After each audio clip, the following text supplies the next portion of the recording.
Guys, for today's video ay tayo magugulay ng langka.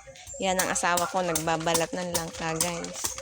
So, sinungkit namin yan bago namin nasungkit ang langkang yan.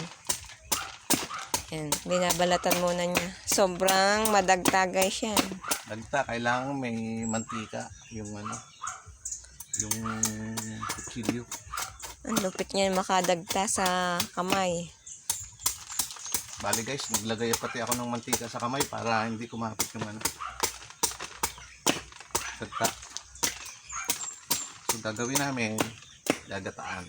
Sarap to guys. First time namin gagawin to dito sa Batangas. New York sa balatan, tigas. So, ayan guys, ay hihiwain ng maliliit. Tapos, hahalbos muna yan. Bago gataan. Pipigain. Matigas, matigas yung balat.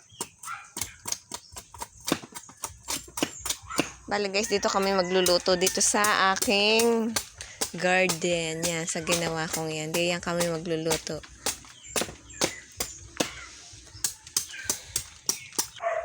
So, ayan na guys. Tapos nabalatan ang langka. So, hinihiwa na yan guys. Na maliliit.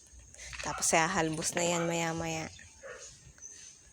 So, madaming proseso din guys ang paggugulay ng langka. Hindi basta-basta pag nabalatan, diretso na sa kaldero. Yan ay hahalbos pa muna para lumambot. Tapos, paggagata ng niyog.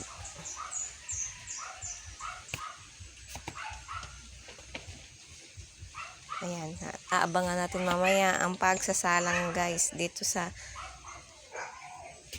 kaldero sa pagluluto guys.